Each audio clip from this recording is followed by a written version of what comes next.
If you are serious about trading, then mean reversion strategies should be an integral part of your portfolio. Mean reversion strategies come with many advantages like high win rate, and they work beautifully on stocks and stock indexes. Now, if you search my channel for mean reversion, you will find many videos discussing this subject. Also, there are many free strategies included. Now, because I am a futures trader, I usually feature some futures contract in my strategy. But I know a lot of you trade stocks, so in this video, we will build a mean reversion strategy that works on stocks. So here is the simplest mean reversion strategy. You can apply it to an index. Now, I featured many versions of this strategy on the channel.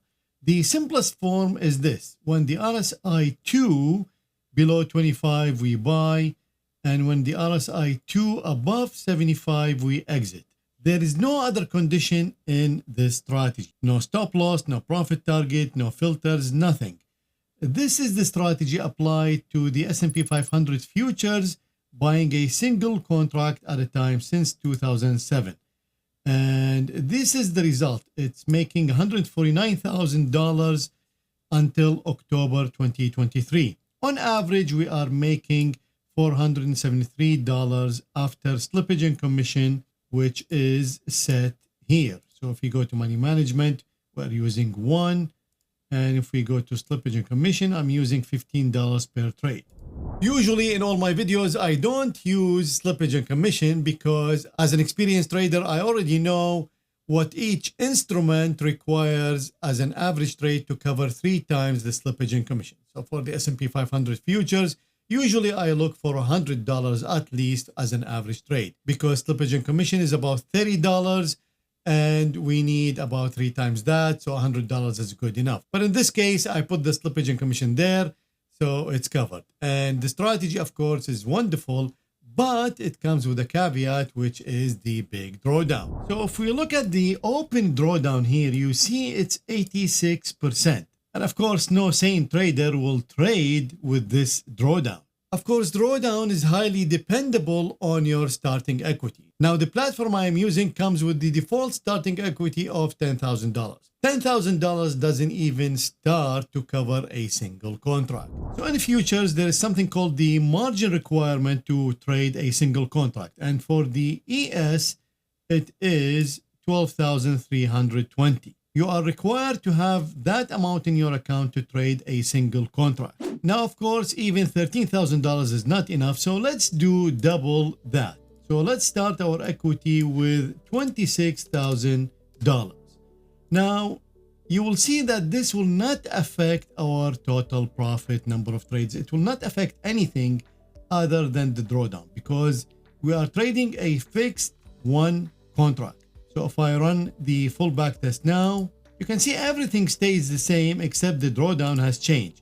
So now our open drawdown is 47%. By the way, I'm using the latest version of StrategyQuant X. This is version 137 with the StockPicker engine. If you are new to this platform, you can download it for free and play with the full features for 2 weeks. And if you decide to buy it, use my coupon StudOasis to get 23% off. This is the equity and we see the huge drawdown. This is in March 2020. Now, most mean reversion strategies have one problem. So if we go back here, you see I'm waiting for the RSI 2 to reach above 75 to exit. Of course, that could take a long time, and that's why we have this huge drawdown. So here is an example where this might go wrong. You can see, for example, this is Sun Life, and this is the 25 level, is the red line. So in our example, we are trading below 25. So when the RSI 2 goes below 25, we are entering long. And then we are exiting when it's reaching above 75. And so here we barely touch it. But look at this. Then we go down here and we stay down for a long time until we exit. And same thing here. We are below 25 and we are still down. So we can mitigate those conditions by a directional filter. For example, the most popular is the 200-day moving average. We can also add a stop loss, and we can also add a maximum bars since entry. So for example, here, we enter here and we count if we are not above 75 in 10 bars, for example, we can exit the trade. And when we do that, the strategy becomes more realistic. So coming back here, if I add the directional filter, which is close above the 200-day moving average, and I run the back test, now it's already much better because we get rid of, so you can see here, this is March 20, we are below 200, end of 2018, and most of 2021, and of course, in the subprime crash, which is 2007, 2008. So that's very good. And I can also add the maximum bars. So if we see the overview, we can see on average, we are about 6 bars in a trade. And the average number of bars in losses are about 10. So if we limit our bar since entry between these values, we should cover our bases. So this is the long entry and exit after bars. Let's start with 6 and see how that affects our numbers. So that is huge. And let's do 12. 12 seems to be doing well. So in this case, I don't affect my numbers as much, and I have a limit to how long I am in a trade. So this is now much more practical strategy where I am exiting after 12 bars if nothing happens. And of course, I'm only entering if we are above the 200-day moving average. So far, all what I showed you is the RSI2 mean reversion strategy on the S&P 500 index using the futures contract, which represent the S&P 500 index in total. Now, to apply the same strategy to stocks, and let's say we're going to apply it to the S&P 500 stocks, that means we have 500 stocks to choose from. At any point in time, there could be 500, 400, 300, whatever number of stocks that matches our criteria, which is the RSI2 below 25, the close is above the 200-day moving average. So at that point, we need something else to trade a manageable number of stocks. So say I only have capital to trade 3 or 10 or 20 stocks. How would I pick now those 20 stocks out of the 500 or any number of stocks that matches our criteria? In that case, we need something to sort the available stocks for us to trade. This is the stock screener in TradingView. And in our example, let's say I'm looking at all these stocks. This is the stocks in the US that are on the NYSE exchange. We have about 3,000 stocks. So if I apply the moving average, where the price is greater than the 200-day moving average, you see now we have 623 stocks that matches this criteria. And if I put the RSI2 below 20, now we are down to 200 stocks. So we went from 3,000 stocks to 200 stocks that we can trade. But even 200 is too many. So now I can sort by this. So if I sort, so by sorting now I have the first stock, which is the lowest in terms of RSI, and the highest will be the highest in RSI. But even the highest, of course, matches our criteria, which is below 20. So in this case, I have Genworth Financial, which is the highest RSI. And I can do the same thing in StrategyQuant X. So now in StrategyQuant X, I am using the S&P 500 data since January 2000 all the way to October. And I am using $10,000 to start. And also I am using a kind of high, considered today is high. So I'm using 1 cent per share, minimum $5 and maximum $10. In fact, today you can trade for free all stocks depending on your broker. But this is a very conservative estimates for commissions. Now, this is a directional long-term filter.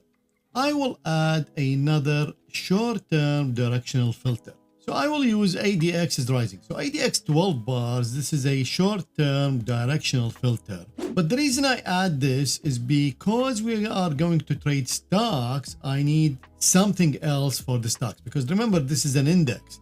And for stocks, the individuality of each stock will be huge. So we need something else to confirm the direction. So now we are using the StockPicker engine. And this is our strategy. RSI below 25. We enter long, close above the 200-day moving average, and the ADX is rising. So these are the entries, and the exit, I changed it a little bit. So now we are exiting the RSI to above 65 instead of 75. So that's faster. Also, if the close greater than the previous close, 2 bars in a row. Also, if the close suddenly gaps up 4%, we are exiting. And instead of bars since entry, I have a 25% stop loss. Now, if we go back to our settings, we can see that I'm trading, of course, the stocks, and the money management is $10,000 to start in. But something important here is the ranking.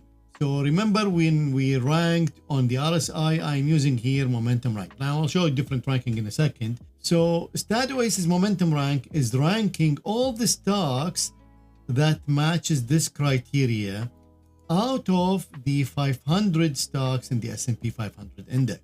So going back to this ranking, that means on this day, I will trade the lowest RSI, for example. I will trade the top 5. So 1, 2, 3, 4, 5. So only these 5 stocks will be traded on this day. And I do this every day. So that's what 5 maximum positions mean. Now I'm not trading the short side, so there is nothing there. And now if I trade this, so run full back test. So these are my results since 2000. We are compounding at 13.4. We have 3.38 return to drawdown ratio, or drawdown at 26%. And if we look at our equity chart, this is what it looks like. We made a peak in 2021 and we are not there yet. And our overview, we are making $26 after slippage and commission per trade. So this is the reason for the low average trade, because our starting equity is $10,000. We trade 5 positions. So each position gets $2,000, and then $2,000 get a maximum number of shares per that stock. And so you can see our trades are low, and that's why we have a low average.